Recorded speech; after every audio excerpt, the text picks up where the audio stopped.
ಬನ್ನಿ, ಕನ್ನಡಿಗರ ಹೃದಯ ಗೆದ್ದ ಪುಣ್ಯಕೋಟಿಯ ಕಥೆಯ ಈ ಸುಂದರ ದೃಶ್ಯರೂಪವನ್ನು ಒಮ್ಮೆ ನೋಡೋಣ. ಇದರ ಕಲಾಶೈಲಿ ನಿಜಕ್ಕೂ ಅದ್ಭುತವಾಗಿದೆ. ಅಪಾರವಾದ ಶಕ್ತಿ ಮತ್ತು ಅಚಲವಾದ ಸತ್ಯ ಮುಖಾಮುಖಿಯಾದರೆ ಏನಾಗಬಹುದು?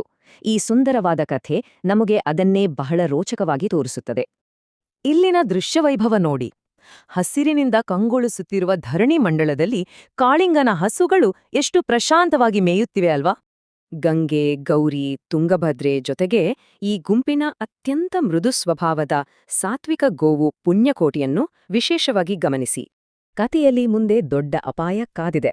ಅದಕ್ಕೂ ಮುನ್ನ ಪುಣ್ಯಕೋಟಿಯ ಈ ಅಚಲವಾದ ಪ್ರಾಮಾಣಿಕತೆಯನ್ನು ನಾವು ಅರ್ಥ ಮಾಡಿಕೊಳ್ಳಲೇಬೇಕು. ಈ ಚಿತ್ರಣ ನೋಡಿ. ಮೃದು ಸ್ವಭಾವದ ಪುಣ್ಯಕೋಟಿ ಎಲ್ಲಿದ್ದಾಳೆ? ಆ ಕ್ರೂರ, ಹಸಿದ ಹುಲಿ ಅರ್ಭುತ ಎಲ್ಲಿದ್ದಾನೆ?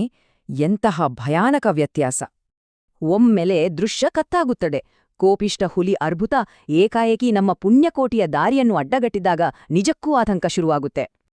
ಸಾವು ಕಣ್ಣು ಮುಂದಿದ್ದರೂ ಹೆದರದೆ ಸತ್ಯವೇ ತಾಯಿ, ಸತ್ಯವೇ ತಂದೆ ಎಂದು ಹೇಳುತ್ತಾ ಪುಣ್ಯಕೋಟಿ ಹುಲಿಯ ಬಳಿ ಬೇಡಿಕೊಳ್ಳುತ್ತಾಳೆ. ಕರುವಿಗೆ ಕೊನೆಯ ಬಾರಿ ಹಾಲುಣಿಸಲು ಹೋಗಿ ಮತ್ತೆ ಖಂಡಿತ ಹಿಂದಿರುಗಿ ಬರುತ್ತೇನೆ ಅಂತ ಪುಣ್ಯಕೋಟಿ ಕಣ್ಣೀರು ಹಾಕುತ್ತಾ ಭರವಸೆ ನೀಡುತ್ತಾಳೆ. ಇಲ್ಲಿ ದೃಶ್ಯದ ಬಣ್ಣಗಳೇ ಬದಲಾಗುತ್ತವೆ. ಆ ಮುಗ್ಧ ಕರುವಿಗೆ ಹಾಲುಣಿಸಲು ಪುಣ್ಯಕೋಟಿ ಓಡಿಬರುವ ದೃಶ್ಯ ಅತ್ಯಂತ ಭಾವುಕವಾಗಿದೆ ಅಲ್ವಾ? ಅಮ್ಮಂದಿರ, ಅಕ್ಕಂದಿರ, ತಬ್ಬಲಿ ಕರುವಿಗೆ ನೀವೇ ಆಸರೆ ಅಂತ ಉಳಿದ ಹಸುಗಳಿಗೆ ಅವಳು ಹೇಳುವ ಮಾತು ಕರುಳು ಹಿಂಡುವಂತಿದೆ. ಮುಂದು ಬಂದರೆ ಹಾಯ್ಬೇಡಿ, ಹಿಂದು ಬಂದರೆ ಒದೆಯಬೇಡಿ ಅಂತ ಕರುವಿಗಾಗಿ ಅವಳು ಬೇಡಿಕೊಳ್ಳುವ ಈ ದೃಶ್ಯ ನಮ್ಮ ಕಣ್ಣಲ್ಲಿ ನೀರ್ ತರಿಸುತ್ತೆ. ತನ್ನ ಸುರಕ್ಷತೆಯನ್ನು ಸ್ವಲ್ಪವೂ ಲೆಕ್ಕಿಸದೆ ಕೊಟ್ಟ ಮಾತಿನಂತೆ ಹುಲಿಗೆ ಆಹುತಿಯಾಗಲು ಪುಣ್ಯಕೋಟಿ ಧೈರ್ಯವಾಗಿ ಹೆಜ್ಜೆ ಹಾಕುತ್ತಾಳೆ. ಎಂಥ ತ್ಯಾಗ! ಬೆಳಗಿನ ಶಾಂತ ವಾತಾವರಣ ಸಂಜೆಯ ಹೊತ್ತಿಗೆ ಹೇಗೆ ಒಂದು ಮಾರಣಾಂತಿಕ ಹೋರಾಟವಾಗಿ ಬದಲಾಯಿತು ಅಂತ ಈ ಟೈಮ್ಲೈನ್ ತೋರಿಸ್ತದೆ. ಈಗ ನಮ್ಮೆಲ್ಲರ ಮನಸ್ಸಲ್ಲಿ ಒಂದೇ ಪ್ರಶ್ನೆ: ಕೊಟ್ಟ ಮಾತಿನಂತೆ ಮರಳಿ ಬಂದ ಈ ಮುಗ್ಧ ಗೋವನ್ನು ಆ ಕ್ರೂರ ಹುಲಿ ತಿಂದುಬಿಡ್ತಾ? ಇಲ್ಲಿ ನೋಡಿ, ಯಾವ ಭಯವೂ ಇಲ್ಲದೆ ಪುಣ್ಯಕೋಟಿಯ ಕ್ರೂರ ಮೃಗಕ್ಕೆ ತನ್ನನ್ನು ತಾನು ಸಂಪೂರ್ಣವಾಗಿ ಅರ್ಪಿಸಿಕೊಳ್ಳುತ್ತಿದ್ದಾಳೆ. ಆದ್ರೆ ಇಲ್ಲಿ ನಡೆಯುವುದೇ ಬೇರೆ. ಅವಳ ಪ್ರಾಮಾಣಿಕತೆಗೆ ಕರಗಿದ ಆ ಕ್ರೂರ ಹುಲಿಯ ಕಣ್ಣಲ್ಲೂ ನೀರ್ಬಂದ್ಬಿಡುತ್ತೆ.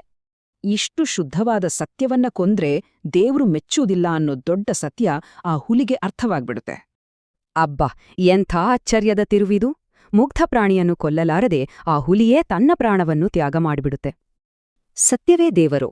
ಈ ಇಡೀ ಕಥೆಯ ಅತ್ಯಂತ ಶಕ್ತಿಶಾಲಿ ಮತ್ತು ನೈತಿಕ ಸಂದೇಶ ಅಡಗಿರುವುದು ಇದೇ ಮಾತಿನಲ್ಲಿ. ಕೊನೆಗೂ ಪುಣ್ಯಕೋಟಿ ತನ್ನ ಪ್ರೀತಿಯ ಕರುವಿನ ಬಳಿ ಸುರಕ್ಷಿತವಾಗಿ ಸೇರುತ್ತಾಳೆ. ಕಥೆಯ ಸುಖಾಂತ್ಯದ ಈ ದೃಶ್ಯ ನೋಡಲು ಎಷ್ಟು ಆನಂದವಾಗಿದೆ ಅಲ್ವಾ? ಕ್ರೂರತೆಯಿಂದ ತುಂಬಿರುವ ಈ ಜಗತ್ತಿನಲ್ಲಿ ಅಚಲವಾದ ಸತ್ಯವೇ ನಮ್ಮ ಅಂತಿಮ ರಕ್ಷಣೆಯಾಗಬಲ್ಲದೆ? ಈ ಬಗ್ಗೆ ನೀವೇ ಯೋಚಿಸಿ.